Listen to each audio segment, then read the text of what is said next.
I'm going to start with this Porefessional primer by the Benefit. This is a very good primer, but it's quite expensive, but it's worth the price. Then I'm going to use this Anastasia Beverly Hills Dipbrow Pomade in the shade dark brown. I always start from the tail of my eyebrows and बिस्तारै चाहिँ म अगाडितिर fill up गर्छु.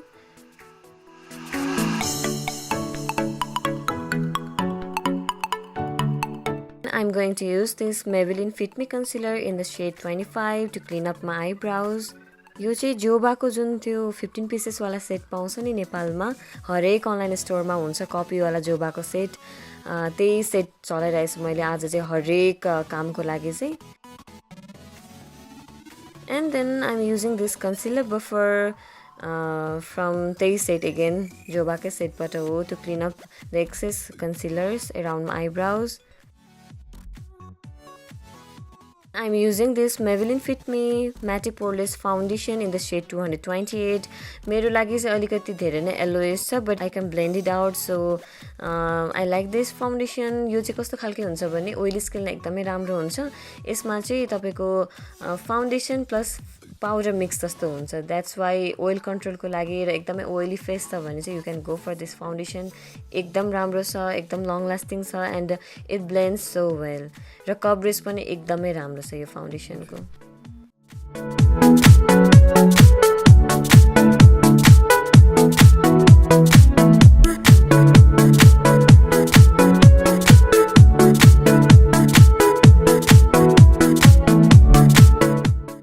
Once again I'm using this Maybelline Fit Me concealer, but this time shade चाहिँ 10 number हो. पहिला 25 use गरे थिए, अहिले 10 हो. This is perfect for highlighting. And use गर्दाखेरि चाहिँ तपाईले अन्डर आइज युज गर्नुपर्छ, अप्पर लिप्समा युज गर्नुपर्छ, टी जोनमा, त्यसपछि जुन हाम्रो हलोज अफ द चीक्स हुन्छ त्यसको तलपट्टि युज गर्नुपर्छ एन्ड ब्लेन्ड चाहिँ एकदमै मजाले गर्नुपर्छ.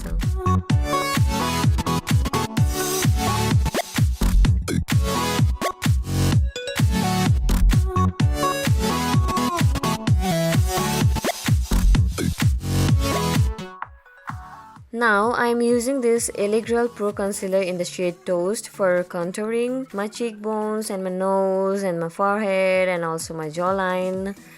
सुरुमा चाहिँ यो अलिकति डार्क जस्तो लाग्छ है ब्लेन्ड गर्दा गर्दै चाहिँ, तर मजाले मिल्छ स्किनमा. सो डोन्ट वरी, तपाईलाई लिक्विड कन्सिलर क्रीम कन्सिलर कुनै युज गर्न मन छ भने you can go for this. And price पनि एकदम चिप छ. This is retailing only for 690 rupees in our store र लगभग 700 रुपिज जस्तो मात्र प्रिटी क्लिक्सहरूमा पनि पाउँछ, सबैतिर नै पाउँछ अझै त एले गर्लको.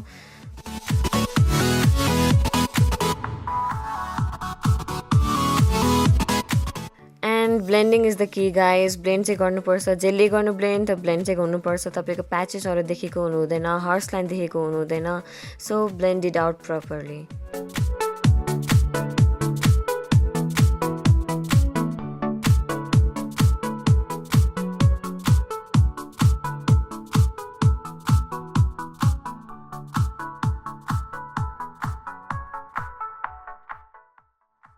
Now I am using this Coty Airspun powder to set my concealer. जुन अघि कन्सिलर लगाएको एरियाहरुमा चाहिँ तपाईले यो पाउडरले सेट गर्न सक्नुहुन्छ र अरु कुनै पनि लुज पाउडरले सेट गर्न सक्नुहुन्छ.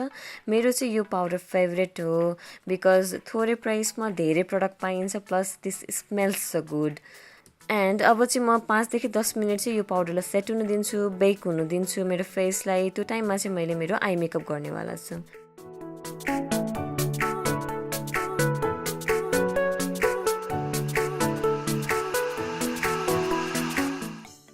Now I'm going to prime my eyelids. Eyelids prime गर्यो भने के हुन्छ भने फर्स्ट त तपाईको आइलिडको एरियाको स्किन इभन आउट भएर आउँछ, plus I shadow long lasting बस्छ एन्ड देन कलर्सहरु चाहिँ एकदम भाइब्रेन्ट देखिन्छ.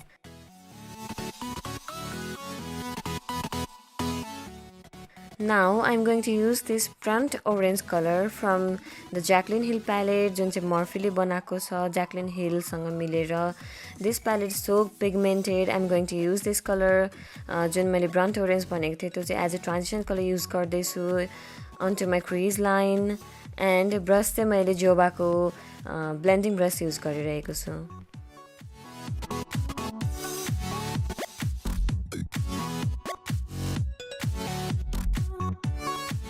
Now I'm using this green eyeshadow, green color from the Morphe 12P palette.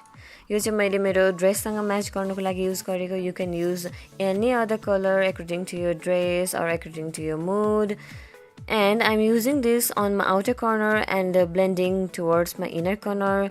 हाम्रो eyeshadow-मा चाहिँ सबसे darker tone भनेको चाहिँ outer corner-मा हुनुपर्छ भने light चाहिँ inner corner-मा हुनुपर्छ.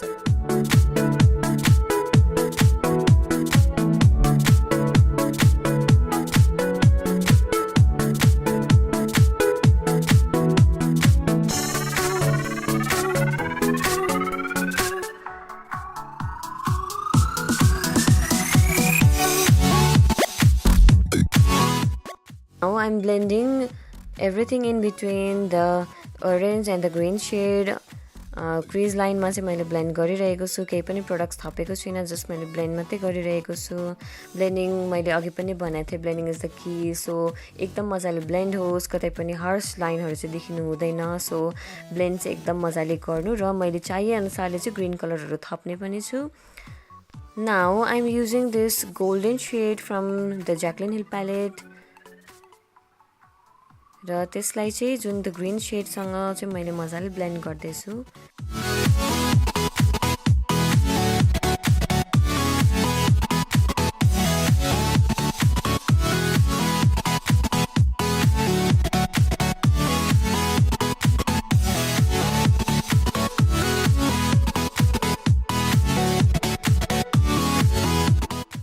I'm using this eyeliner from the LA Colors Cosmetics. Both of my eyes are done by now. र मैले lashes पनि off camera लगाइसके. I'm going to use this Extreme Curl Mascara by Pharmacy. यसको volume एकदम राम्रो छ.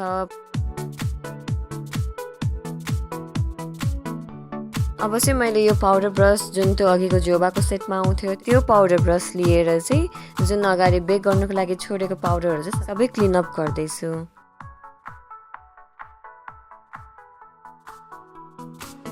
I'm going to use this Bahama Mama bronzer from the Balm Cosmetics. यो चाहिँ अघि न मैले कन्टुर गरेको एरियाजको माथिपट्टि चाहिँ सेट गर्नको लागि चाहिँ युज गर्दै छु.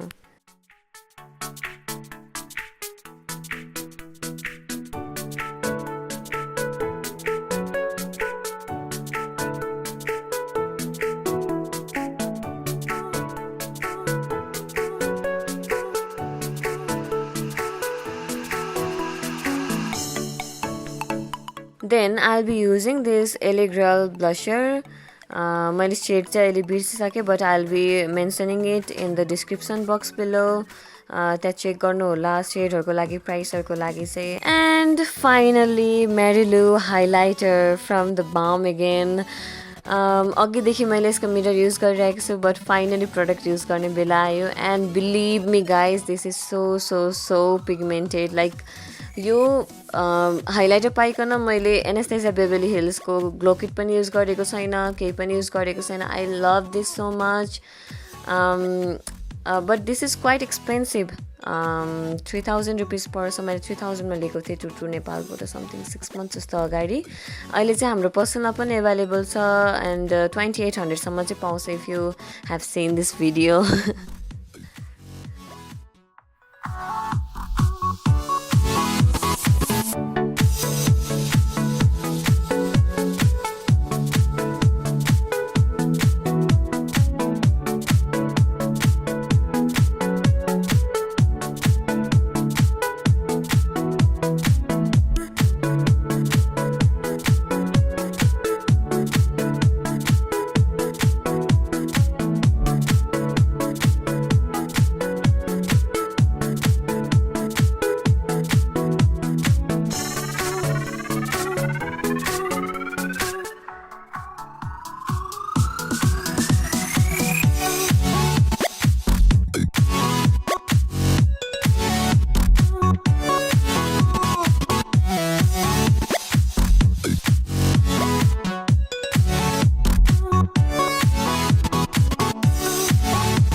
it last, make it last.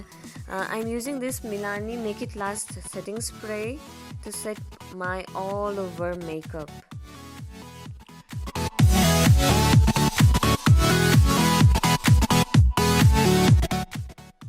एकदमै लास्टमा चाहिँ मैले नेकमा र मेरो चेस्टमा पनि अलिकति फाउन्डेसन चाहिँ लगाउँदैछु to even out my skin tone. सबैतिर मैले अघि इयरमा पनि युज गरेको थिएँ. सो इयरमा र नेकमा चाहिँ तपाईँले नटुटाइकन लगाउनुपर्छ. एन्ड अब ब्याकलेस ड्रेस लगाउनुहुन्छ भने ब्याकमा पनि युज गर्दा एकदमै म चाहिँ रेकमेन्ड गर्छु ब्याकमा पनि युज गर्नुको लागि चाहिँ. And this is it, guys. I hope you enjoyed this video. If you like this video, please give this video a thumbs up and please subscribe to my channel. Thank you.